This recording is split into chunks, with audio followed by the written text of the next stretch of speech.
Greetings and welcome to the NETSTREIT second quarter 2026 earnings call.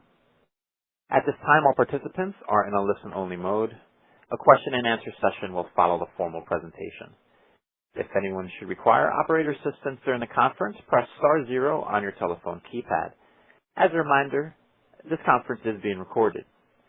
It is now my pleasure to introduce Matt Miller, Capital Markets, Investor Relations. Thank you. You may begin. Good morning, and thank you for joining us for NETSTREIT's second quarter 2026 earnings conference call. On today's call, management's remarks and responses to your questions may contain statements considered forward-looking under federal securities law. These statements address matters subject to risk and uncertainties that may cause actual results to differ from those discussed today. For more information on these factors, we encourage you to review our latest Form 10-K and other SEC filings. All forward-looking statements are made as of today's date, and NETSTREIT assumes no obligation to update them in the future. In addition, certain financial information presented on this call includes non-GAAP financial measures. Please refer to our earnings release and supplemental package for definitions, reconciliations to the most comparable GAAP measures, and an explanation of their usefulness to investors. These materials can be found in the Investor Relations section of the company's website at netstreit.com. Today's call is hosted by NETSTREIT CEO Mark Manheimer and CFO Dan Donlan. They will make some prepared remarks followed by a Q&A session. With that, I'll turn the call over to Mark. Thank you, Matt, and good morning, everyone. We appreciate you joining us today to discuss NETSTREIT's second quarter 2026 results. I want to begin by thanking our entire team for their outstanding execution and dedication. We have now grown the portfolio to over $3 billion in assets, and we continue to see an elevated number of high-quality opportunities at accretive pricing, which should provide for an increasingly attractive growth backdrop as we head into 2027 and beyond. In the second quarter, we saw continued acceleration on the investment front. We closed $298.9 million of gross investments driven by well-priced assets in our core necessity and service-based sectors, including quick service restaurants, grocery, convenience store, auto service, and other essential retail categories. These investments were completed at a blended cash yield of 7.4% with a weighted average lease term of 9.8 years. As a complement to this, we executed targeted dispositions at a 6.8% blended cash yield, the proceeds of which were recycled into higher quality, longer duration opportunities that enhanced our portfolio quality and further reduced select tenant and industry concentrations. This robust start to the year reflects the depth of our sourcing platform and our team's ability to move quickly across a wide swath of opportunities while still staying disciplined in our underwriting criteria.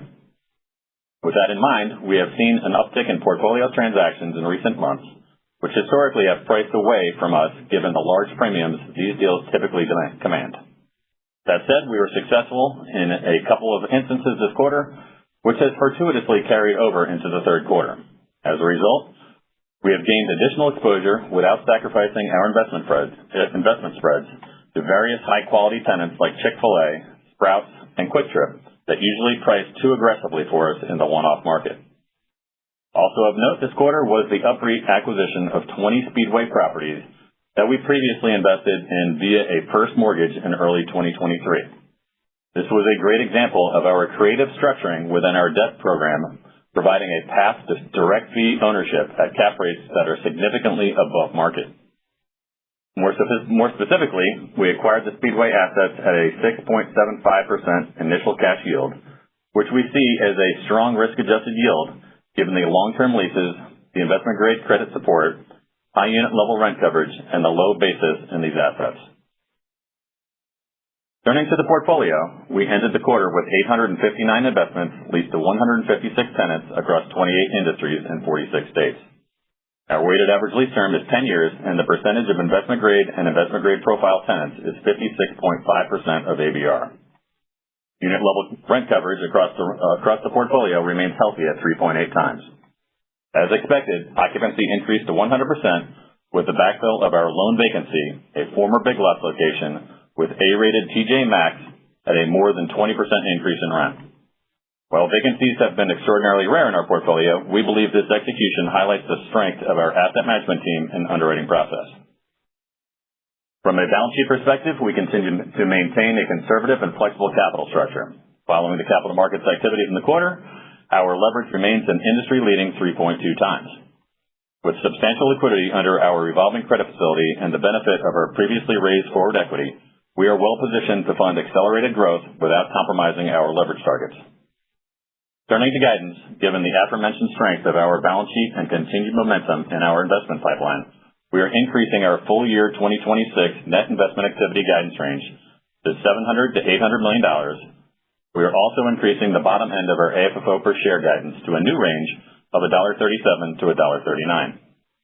In summary, the second quarter continued upon our excellent start to 2026, highlighted by strong momentum on the investment front and opportunistic capital raising, which has pre-funded our equity needs for the remainder of 2026. We believe our focus on healthy tenancy, strong unit level performance, high quality real estate, proactive portfolio management, and a low leverage balance sheet continues to position NETSTREIT for sustainable long-term growth and value creation. With that, I'll turn the call over to Dan to review our second quarter financial results in greater detail. We will then be happy to take your questions. Thank you, Mark. Looking at our second quarter earnings, we reported net income of $6.3 million or 6 cents per diluted share. Core FFO for the quarter was $34.2 million or 33 cents per diluted share, and AFFO was $35.5 million or 35 cents per diluted share, which was a 6.1% increase over last year. Running to the expense front, our total recurring G&A in the quarter increased 6.7% year over year to $5.8 million, which similar to last quarter has mostly resulted from staffing increases that occurred over the course of 2025. That said, with our total recurring G&A representing 9.5% of total revenues this quarter versus 11.3% in the prior year quarter, our G&A continues to rationalize relative to our revenue base. Turning to the capital markets, we remained opportunistic on the ATM front, raising 9 million shares for $183 million of net proceeds as our cost of equity continued to improve throughout the quarter. Turning to the balance sheet, our adjusted net debt, which includes the impact of all forward equity, was $672.2 million. Our weighted average debt maturity was 3.6 years, and our weighted average interest rate was 4.3%. Including extension options, which can be exercised at our discretion, we have no material debt maturing until February of 2028. In addition, our total liquidity was $1.1 billion at quarter end, which consisted of approximately $20 million of cash on hand, $301 million available on a revolving credit facility, and $714 million of unsettled forward equity, and $50 million of undrawn term loan capacity. From a leverage perspective, our adjusted net debt to annualized adjusted EBITDAre was 3.2 times at quarter end, which remains comfortably below our targeted leverage range of 4.5 to 5.5 times. Moving on to 2026 guidance, we are increasing the low end of our AFFO per share guidance to a new range of $1.37 to $1.39, and increasing our net investment activity guidance to $700 to $800 million. We now expect cash G&A to range between $16.5 and $17 million, exclusive of transaction costs and severance payments. In addition, the company's AFFO per share guidance range now includes 5 to 8 cents per share of estimated dilution, or 3.6 million to 5.9 million shares for the full year, due to the impact of the company's outstanding forward equity calculated in accordance with the Treasury stock method. Lastly, on July 16th, the board declared a quarterly cash dividend of 22.5 cents per share. The dividend will be paid on September 15th to shareholders of record as of September 1st. With that, operator, we will now open the line for questions. Thank you. At this time, we'll conduct a Q&A session. To ask a question, press star 1 on your telephone keypad. A confirmation tone will indicate that your line is in the question queue. You may press star 2 if you would like to remove your question from the queue. For participants using speaker equipment, it may be necessary to pick up your handset before pressing the star keys. One moment, please, while we pull for questions.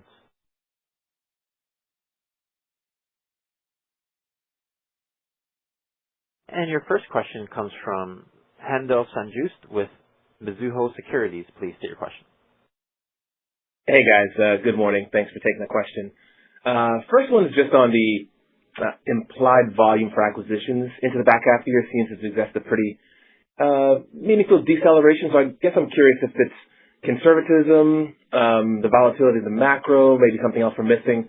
So maybe shed some color on that. And if the the macro volatility is impacting your conversations at all from a, pricing or, maybe having deals take a bit longer. So curious on how that all is playing out and what your expectations for the back year are. Thanks. Yeah, thanks, Endel. I think there is a little bit of conservatism built into that, but there's also, we don't want to have a target out there with capital that we haven't raised yet. So, if we do choose to raise a little bit more capital, I think there's likely some upside to that. But as it, more broadly relates to what we're seeing out in the market, I don't recall a healthier acquisitions market than what we're seeing right now, really across all the different avenues that we look to add properties, whether that be sale-leasebacks or even portfolio deals, as I mentioned in the prepared remarks. The one-off market, blend and extends, we're really kind of clicking on all cylinders. So there's really, a great opportunity set with very attractive pricing that we're seeing. And then, we're following the macro and kind of what's going on geopolitically. That's obviously had some impact on interest rates. We have not yet seen that have much of an impact on cap rates, but I would imagine if that sustains and we continue to see upward pressure on the 5-year and the 10-year, that could potentially move up cap rates, but we just have not seen that yet. Got it. That's great color. And then my second question, I guess it pertains to some comments you made earlier in your discussion. You referred to some higher tenant credit tenants like Chick-fil-A, I think you mentioned Sprouts. So I guess I'm curious, we've seen your I-grade share trickle down over the last couple of quarters as you've pursued, kind of optimizing your risk-adjusted growth. But your cost of capital is much improved. You're now, I guess, able to underwrite deals that perhaps you weren't able to do 6-12 months ago. So curious if your strategy, your IG capital deployment strategy might be evolving here, and if we might see that start to tick up a little bit. So curious on all your thoughts on that. Thank you. Yeah, no, it's a good question. I think it's really, the dynamic that there's been just a large number of portfolios that, have crossed our desk and that we've had the opportunity to try to tackle. I think it's too difficult for, 1 or 2 shops that historically have really paid up for those portfolios to take them all. And so, a few of those have kind of come our way, which has allowed us to get some of those assets that historically maybe we wouldn't have been able to. But as it relates to, this quarter being a little bit high on the investment grade profile, a good chunk of that was the Speedway, UPREIT, OP unit transaction that we did this quarter. So I think that's maybe more of a one-off. We're just going to continue to try to find the best risk-adjusted returns. And, right now that has not really evolved other than the portfolio dynamic, which we have seen a little bit of that in the third quarter as well. But I'd expect us to kind of, stick around that, 30-35% investment grade profile, assuming the market dynamics continue. Got it. Thank you very much. Thanks, Endel. Your next question comes from John Kilichowski with Wells Fargo. Please state your question. Hi, good morning. Thanks for taking my question. Maybe could you guys talk about the composition of what you bought in the quarter outside of the Speedway deal? And then, Mark, you talked about some portfolios out there. Could you talk about the sectors that you're seeing some opportunity? Yeah, sure. So, I think the sectors that have kind of shown up in some of the portfolio deals are similar, but there's maybe a few names. We mentioned, Quick Trip, Sprouts, Chick-fil-A that are in our portfolio. We just didn't have much of a concentration there, but it's created a unique opportunity for us to add some of those. But then we've also added some other names like Tire Discounters, some of the Darden brands that, the cap rates have historically been pretty aggressive there. Some, Brinker, Chili's assets as well we've added, during the quarter, which, haven't really been in our mix over the past, call it, a couple of years. So it's very similar sectors, just maybe some other tenants that don't trade as much in the one-off market. And I think that's likely the reason why I think we're seeing so many of these portfolio deals is, as you recall, maybe in 2021 when interest rates were near zero and cap rates were at all-time lows. You had a lot of players enter the space, look at putting financing on those transactions, get a really nice cash on cash, even though the cap rates were low, because they could borrow so cheaply. That debt's coming due, typically a 5-year term on most of that bank debt. That comes due. The refi looks a lot different, so selling the portfolios makes a lot more sense. And so we're just seeing a lot of opportunity there, and I think that's probably what's driving a lot of that. Each deal's got its own idiosyncratic reasons for why it comes to market or why it crosses our desk, but I think that's one theme that we've seen a little bit of. But yeah, I mean, I think the mix in terms of sectors has been very similar to what we've tried to pull into the portfolio. And then we've also gotten a little bit creative when we're buying some of these portfolios and simultaneously sold some assets at the same time. Some of these portfolios had some banks and things in there that maybe we're not as big of a fan, but they still trade a pretty good cap rate, so that can allow us to kind of juice our net cap rate a bit, while I think kind of getting a better risk-adjusted return. So we've gotten a little bit creative in some of those situations, but I think in terms of you look at the categories and the industries that we've added to, it looks pretty similar to what we've done. It's just been a little bit different in how we've gotten into those transactions and added further tenant diversity to the portfolio. Got it. That's very helpful. And I guess that leads me into my next question, which would be a little bit chunkier on the disposition side in 2Q. Is that related to the Speedway deal? And if we were to see more portfolio deals and net investments climbing, if you were able to do that, would you also expect kind of that disposition number to run a little bit more elevated? Yeah, that's a good question. So on the portfolio deals, if it's going to be a diversified portfolio, we're likely to, we've been very active on the disposition side, so that's allowed us to really build some relationships with some people to sell to that we can rely on that perform. So I think you may see dispositions elevated a little bit in the event that we do some more portfolio deals, but each quarter is going to be a little bit different, so it's hard to predict. But we've seen third quarter, a little bit similar to second quarter in that we've done some portfolio deals and also been able to sell some of the assets that maybe we didn't want to own long term. Very helpful. Thank you. Next question comes from Jay Kornreich with Cantor Fitzgerald. Please state your question. Hey, thanks. Good morning. I just want to go back to the forward equity. The treasury stock method accounting caused, I guess, 2 more cents of dilution this quarter as it relates to the annual guidance. So just wondering, when do you think that could hit a peak? And then just in general, as you seemingly have more than enough equity to meet your near-term investment needs really well into next year, yet your cost of equity continues to improve, I guess, what is your appetite to continue tapping incremental forward equity at these levels? Yeah. Hey, Jay, appreciate the commentary. If you look at our total shares outstanding relative to the weighted average share count, I think it's kind of at 38% today. That should normalize close to 15% as we get out through the course of 2027. So now it remains to be seen where the kind of the stock price grows relative to the outstanding forwards, but certainly from a standpoint on a percentage basis, the outstanding forwards will normalize, again, closer to 15%. And so I think what you'll probably see, is that the amount of TSM dilution probably peaks in third quarter.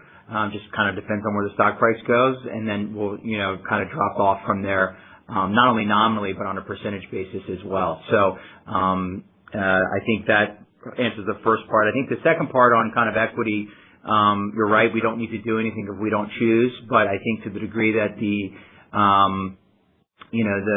investment market remains as robust as it has, I think we'll likely utilize the ATM at some point in time in the third and potentially in the fourth quarter, just to stay well ahead of our capital needs. But I think we can certainly choose to be selective, given where our leverage is. And we saw a kind of big front half coming for us, and so we wanted to get out ahead of that.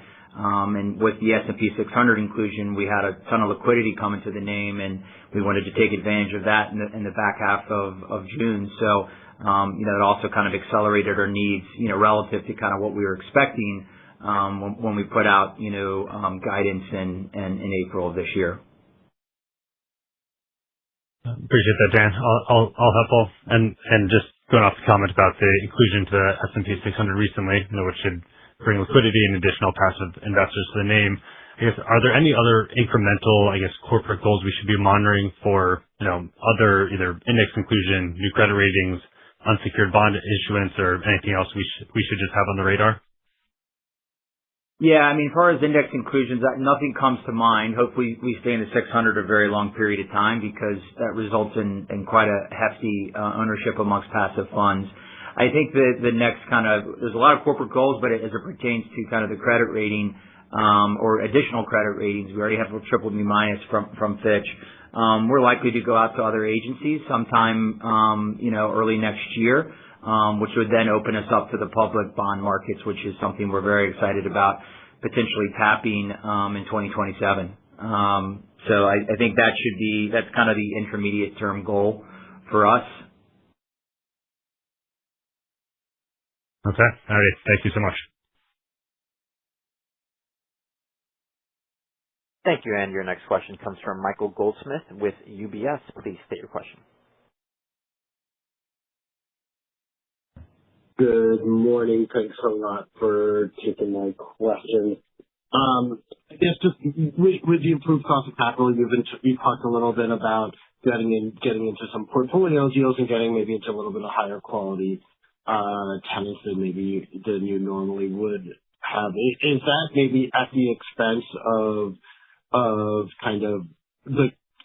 that come at the expense of maintaining larger spreads in some of the more traditional tenants that you've been interacting with in the past, or is this just like, hey, for the same price that we would pay for some, what would be traditional, we're able to improve the quality of our tenant base? Yeah, Michael, I think quite frankly, we were a little bit surprised that some of the portfolio deals we were able to get at the pricing that we did. But I think that's really driven by the fact that there were just so many portfolios that came to market, in a pretty short period of time. So that made it difficult for some others to just buy them all. And so I would have thought that would have been a very unique quarter, but we're seeing a similar dynamic play out in the third quarter. But yeah, I would say that, you look at the cap rate that we achieved this quarter, and I think really what drove that down to a 7.4 from a 7.5, which is, minimal, was, the Speedway deal at 6.75, the UPREIT deal that we did, that kind of drove that down. You take that out and we're probably, 7.5, 7.6. So we really didn't have to deviate, on pricing. We don't expect that to happen in the third quarter either. And so, as long as that dynamic continues to play out in the market, we're going to participate. If it doesn't, we can, surely, transition quickly into, more similar, approach that we had in the fourth quarter and first quarter. Yeah. And hey, Michael, a lot of the 7.4 was rounding, and sometimes the 7.5 is rounding. So the delta between kind of where we've been transacting is actually less than 10 basis points when you factor in rounding.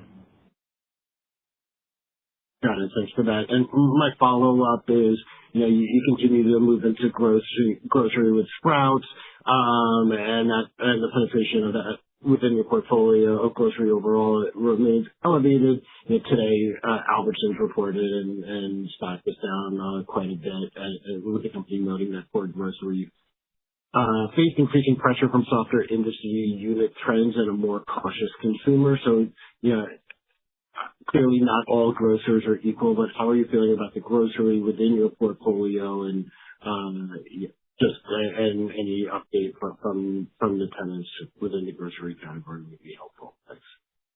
Yeah, sure. So, obviously we pay attention to what's going on with the consumer, and, kind of what the margins we see across the board, with grocery.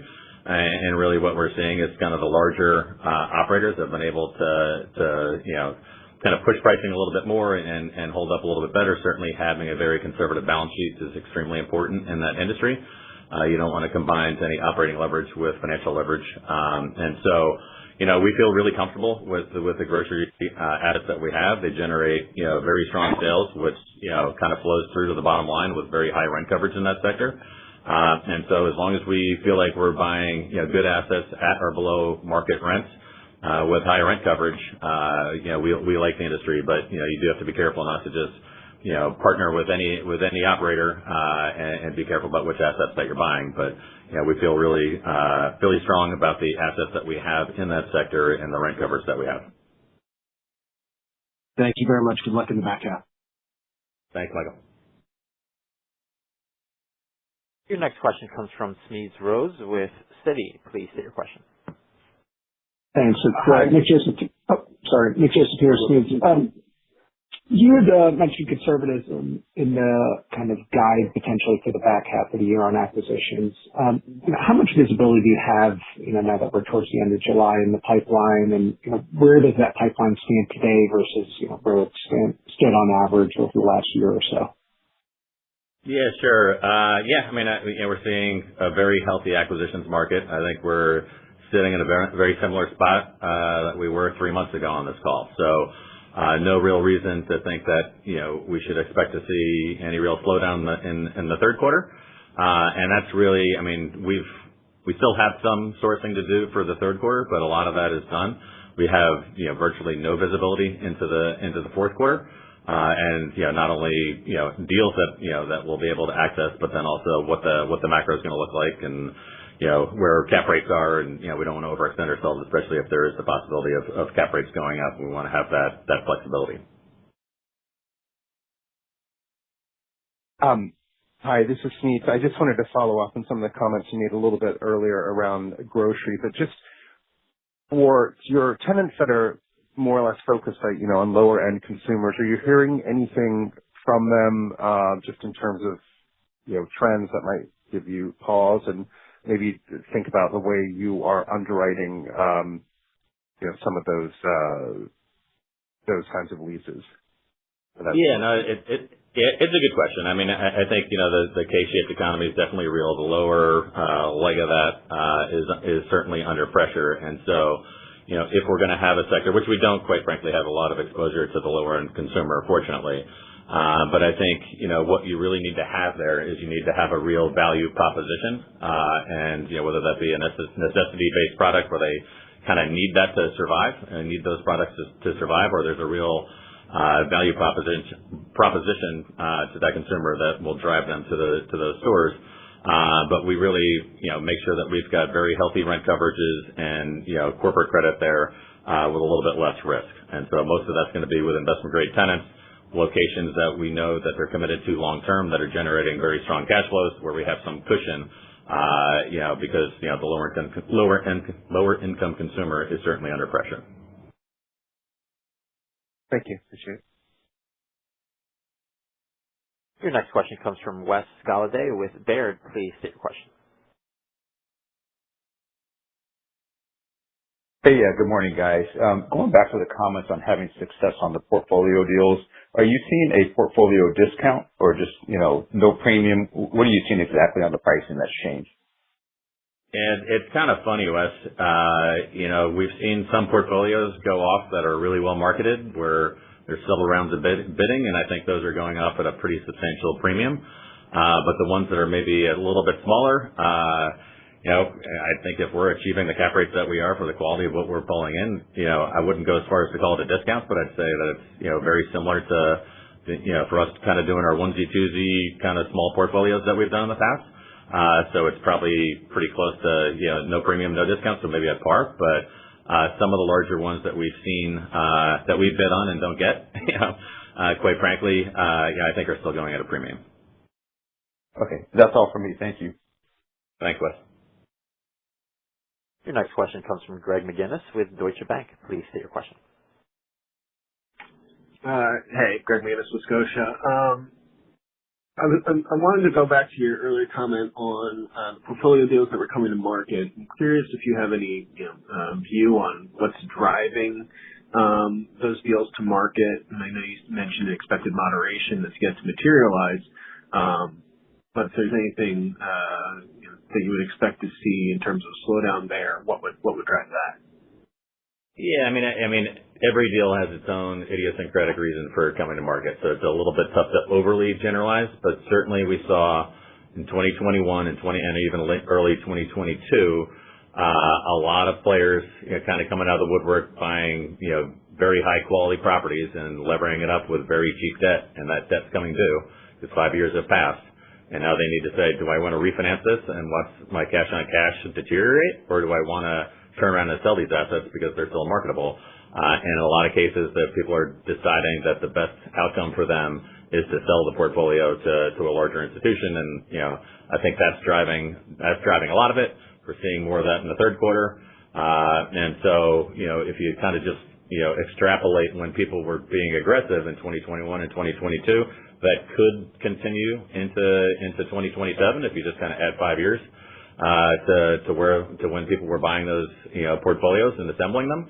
But you never really know what the calculus is going to be for those people and what their financial situation is and where interest rates are. Okay, thanks.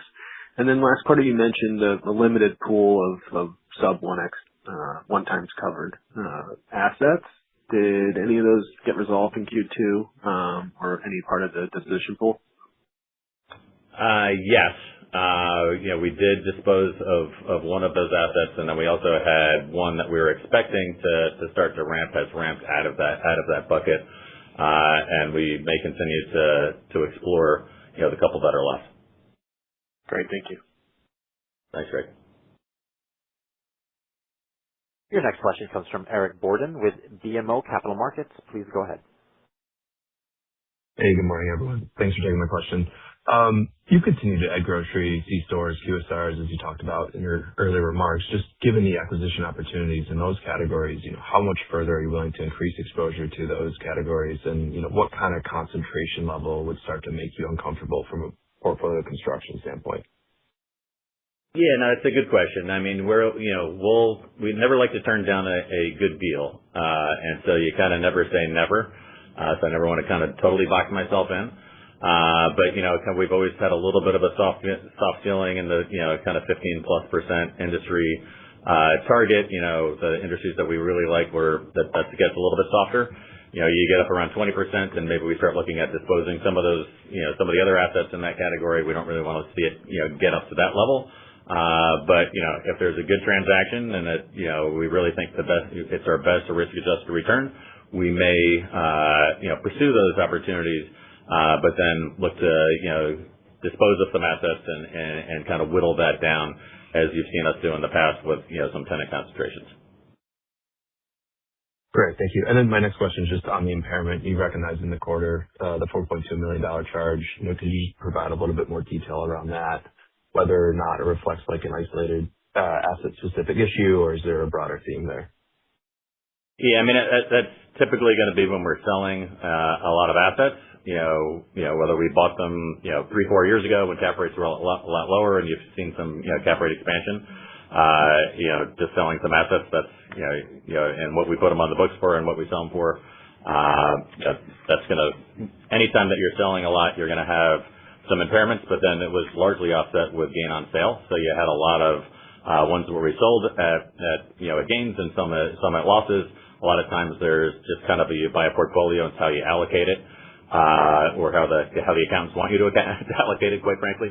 And so there's not much of a read-through there, but if you look at the gain on sale, I think that largely offset the impairments. All right, appreciate it. Thanks for the time. Your next question comes from Michael Gorman with BTIG. Please go ahead with your question. Yeah, thanks. Good morning. I'm just wondering, following up on the Speedway transaction, are there more opportunities or are you seeing additional opportunities to use the UPREIT structure in the transactions market?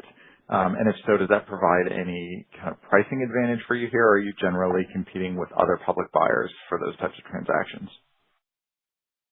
Yeah, no, it's a good question. I did think I try not to talk about other competitors on these calls, but I did notice one of our competitors did their first OP unit deal this quarter as well. So I don't know if there's too much of a read-through there.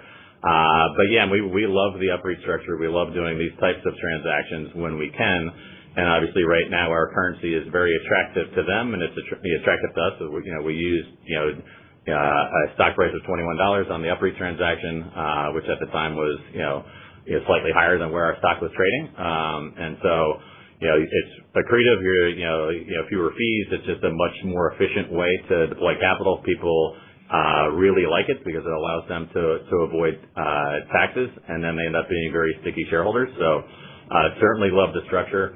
I wouldn't be surprised to see more in the future, but they're going to be one-off and, you kind of can't count on them. But when they pop up, we're certainly big fans of using that structure. Great. That's helpful. And then maybe just going back to the IG exposure, it has ticked down a little bit here. Is that more of a function of just as the portfolio grows, there's just less of a focus or less of a need because there's more diversification? Or is this kind of you all saying that you think IG is a little bit mispriced in the market in terms of opportunities as you continue to build the portfolio? Yeah, sure. I mean, I think it's a little bit more of the latter. There's a lot of things that go into risk-adjusted returns, and it's, for us, it's, where are you going to get, where could you expect there to be a loss on a property, and what's that percentage look like versus the pricing that you're able to achieve in the market. And there's a lot of things that go into to the risk, and the credit is really just one piece of it. The other two pieces that are equally as important, and in some cases more important, is how sticky is that tenancy going to be, and how committed are to that location, and mission critical is it, and that's going to be driven off of the rent coverage. If a tenant is driving a lot of their cash flow from your location, they're going to stay there. If they're not making any money there, they're not going to stay there. So whether the credit goes away or not, the lease term at the end of the lease term, they're going to decide to leave your property anyway. And then how fungible is that real estate? How easy is it going to be to get somebody else in paying the same or more rent? And are there going to be a lot of TIs associated with that? There's just a lot that kind of goes into it. So I think the easiest thing to point to is the credit, and I think the easiest thing to kind of share with investors and get them comfortable is showing a high percentage of investment grade credit. But I think over time, we've been around for 6 years and I've had virtually no credit loss. So I think I think we're proven underwriters at this point. And I think, continuing to go out and getting the best risk-adjusted returns is really our focus. And when interest rates moved up, you saw the non-investment grade, as kind of a general statement, saw the cap rates move up quite a bit. On the investment grade side, there were still a lot of buyers willing to pay very low cap rates for those assets. So, the cap rates didn't move up as much for that. So you're just not getting the same risk-adjusted returns there in most cases, not all cases, but. And so we just see the mix of where we can get, where our efficient frontier is right now is kind of in that 30-35% investment grade, which is really more of a byproduct of what we're buying. We're not really focused on that. It's just been fairly consistent of what that's been a byproduct of, where we're seeing the best risk-adjusted returns in the market currently. Great. Thanks for the time. Thanks, Michael. Your next question comes from Upal Rana with KeyBanc Capital Markets. Please state your question. Great, thank you. I wanted to get your updated thoughts on the competition in the transaction market. With borrowing costs trending higher, are you seeing less competition overall, or you mentioned a lot of the portfolio deals that did come online at once this quarter, and you're able to grab a few at attractive pricing despite the higher quality. So just any color there would be helpful. Thanks.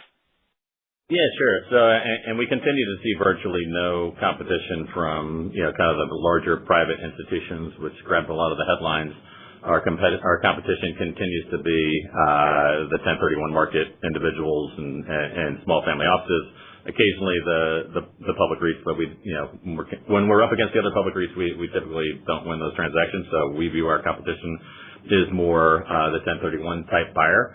And they're typically borrowing, putting, 50-60% LTV bank debt on their transactions, and those interest rates have made it more difficult for them to compete. And so I would say competition is significantly lower.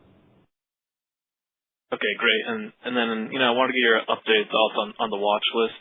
As you made further progress on reducing the exposure of some of your troubled tenants again this quarter, I just want to get your thoughts there on those tenants and how much more there is to do.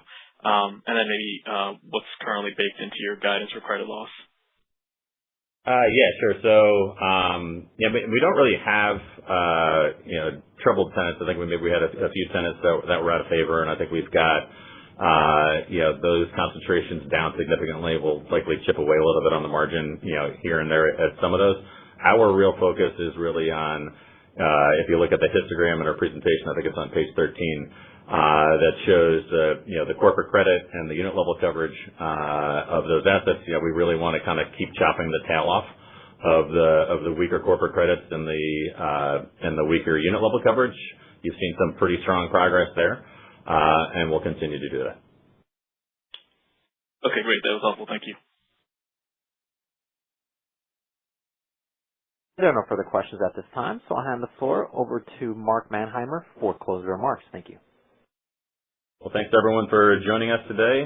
We certainly appreciate everyone's interest in NETSTREIT. Thanks. This concludes today's conference. All parties may disconnect. Have a good day.